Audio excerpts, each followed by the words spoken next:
What if the reason you feel tired, stiff, or not quite like yourself after 50 is not because your body is failing you, but because it has been quietly asking for simpler care all along? So many people reach this stage of life believing they need a complete health reset.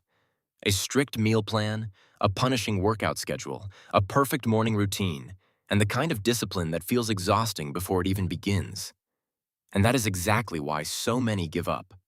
Not because they do not care, but because the path they were shown feels too heavy to carry. The truth is, your body often responds best not to intensity, but to consistency. Not to pressure, but to steady support. Sometimes the most powerful changes begin with habits so small they almost seem unimportant.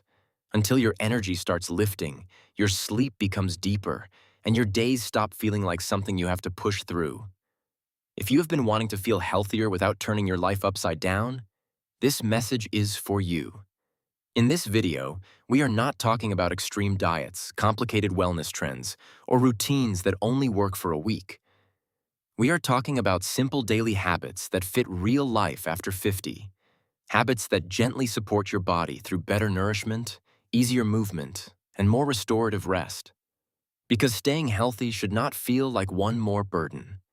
It should feel like relief. It should feel like finally giving your body the kind of care it has been asking for in quiet ways day after day. The first habit is to stop trying to fix everything at once. This is where so many people after 50 get stuck without even realizing it. They feel a little heavier, a little more tired, a little more inflamed, maybe not sleeping as well, maybe noticing that their energy crashes earlier, their joints complain more, and their motivation is harder to find. And because all of that feels uncomfortable, they make a decision that sounds strong in the moment. Starting tomorrow, everything changes. They cut out too many foods, promise themselves long workouts, buy supplements they do not understand, and build routines that look impressive on paper but do not fit the shape of real life. Then a few difficult days come. Life gets busy, energy drops, and the whole plan starts to feel like one more reminder that they are falling behind. But health after 50 responds better to rhythm than to force. Your body is not asking you for a dramatic rescue. It is asking you for repeated signals of safety and support. That is why the first real habit is choosing one gentle anchor for your morning. Not 5 things, not a 2-hour routine, just one action that tells your body, we are taking care of ourselves today. For some people, that is drinking a full glass of water before coffee. For others, it is eating a breakfast with protein instead of running on caffeine and toast alone. For someone else, it may be stepping outside for 5 minutes of daylight before the phone steals their attention.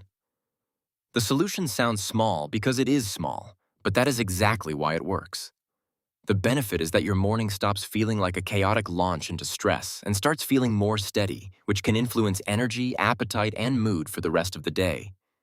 A simple example is this. Instead of waking up late, rushing straight to coffee, skipping food, and wondering why you feel shaky by mid-morning, you drink water, eat Greek yogurt with berries and nuts or eggs with whole grain toast, and suddenly the day begins with stability instead of strain. The second habit is to make movement feel approachable again. Many people carry the belief that exercise only counts if it is hard, sweaty, long, or impressive. That belief quietly pushes them away from the very thing that would help them most. After 50, movement is not just about burning calories. It is about keeping your body available to you.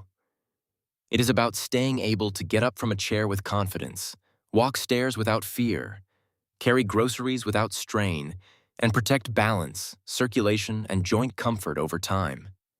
The problem is that when movement is framed as punishment, people avoid it until they feel guilty, and guilt is a terrible long-term trainer. The better solution is to turn movement into something your life can actually hold. A 10-minute walk after lunch, gentle stretching while the kettle boils, light strength work with body weight or resistance bands 2 or 3 times a week. A slow evening walk while listening to music or simply clearing your mind. The benefit is not only physical. Yes, daily movement can help stiffness, blood sugar balance, digestion, and strength, but it also changes how you feel emotionally. It reminds you that your body is still responsive, still capable, still worth showing up for. One everyday example is the person who thinks they need an hour at the gym, does nothing because they cannot fit it in, and feels worse each week. Compare that with the person who walks 10 minutes after breakfast and 10 minutes after dinner most days. It may look modest, but over time it becomes a powerful signal of consistency. The third habit is to build meals around support, not restriction. This matters deeply because many people over 50 are still carrying food advice that keeps them trapped in cycles of undereating, overeating, confusion, and frustration. They either eat too little during the day and feel ravenous at night, or they swing between being good and emotionally exhausted eating that leaves them feeling guilty. The problem is not always a lack of willpower. Often the meals simply are not built to keep the body steady. The solution is to simplify what balanced eating means. Instead of obsessing over perfection, think in anchors: protein to support muscle and fullness, fiber to support digestion and blood sugar, healthy fats to support satisfaction, and enough nourishment to keep the body from feeling deprived. This could look like oatmeal with chia seeds and eggs on the side in the morning, a lunch with chicken or tofu, vegetables and rice or beans, and a dinner built around fish, soup, cooked vegetables, and something grounding rather than ultra-processed convenience food every night. The benefit is that cravings often calm down, energy becomes steadier, and the body is less likely to feel like it is being pushed through cycles of stress. A very real everyday example is someone who skips lunch because they are busy, then grazes all evening on snack foods and wonders why they feel bloated and tired. A more supportive pattern might be a simple lunch of tuna, avocado, and whole grain crackers, or lentil soup with fruit, which keeps the afternoon calmer and the evening more manageable. The fourth habit is to protect muscle in quiet ways. This is one of the most overlooked pieces of healthy aging because many people focus only on weight, while what often matters more after 50 is preserving strength. Muscle supports metabolism, balance, mobility, and independence.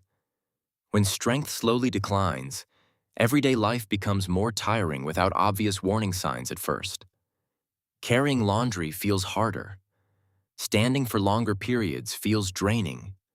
Recovery takes longer. The problem is that people often notice the discomfort but not the deeper cause. The solution is not bodybuilding or extreme training. It is simple, steady support. Eating enough protein through the day, moving your muscles regularly, and including some resistance work in a form that feels safe and manageable. Sit to stand repetitions from a sturdy chair, wall push-ups, carrying light bags, resistance band rows, or basic guided strength routines can make a meaningful difference over time. The benefit is that you are not just exercising for appearance.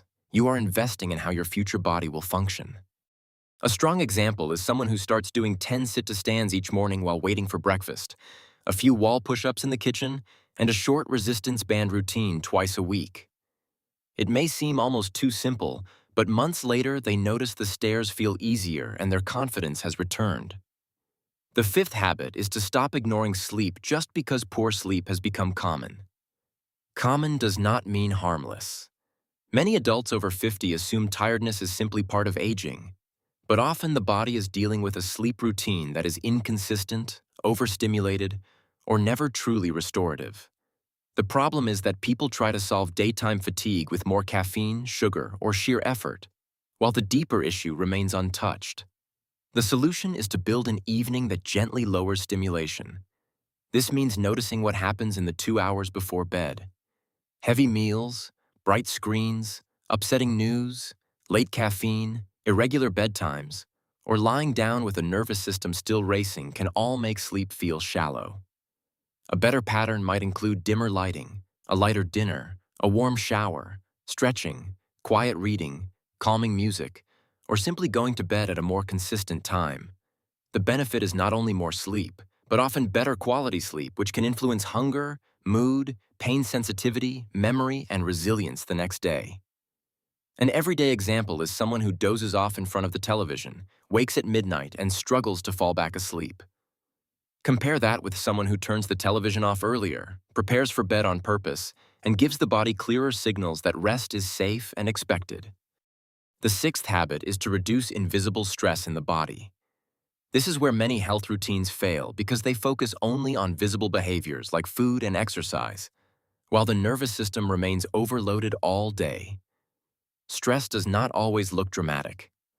Sometimes it looks like rushing, multitasking, eating while standing, never pausing, carrying constant low-level worry, and living as if every moment must be productive. Over time, that wears the body down. The problem is that people become so used to this internal pressure that they barely notice it anymore. The solution is not to eliminate all stress because that is unrealistic. It is to create small moments where the body can come out of defense mode.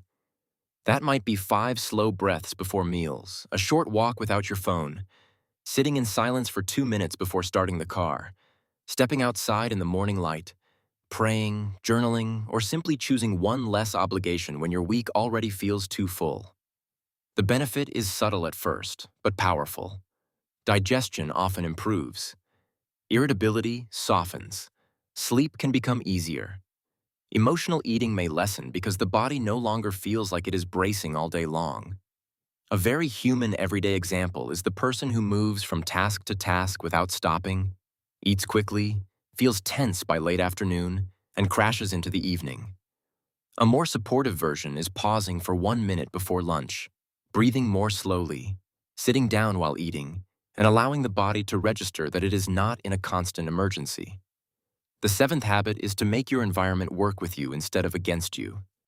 One reason healthy living feels overwhelming is that people rely on motivation while their surroundings quietly pull them in the opposite direction. If nourishing food is inconvenient, if you have no visual reminders to move, if your bedroom is bright and cluttered, if the easiest snack is always the least satisfying one, then every healthy decision requires extra energy. The problem is not always discipline. Sometimes the system around you is poorly designed. The solution is to make supportive choices easier to repeat. Keep a water bottle where you actually sit. Put fruit where you can see it. Prepare a few easy protein options ahead of time. Leave walking shoes near the door. Keep resistance bands in the living room. Make the bedroom cooler, darker, and calmer. The benefit is that healthy actions stop feeling like constant uphill choices and begin to happen with less friction.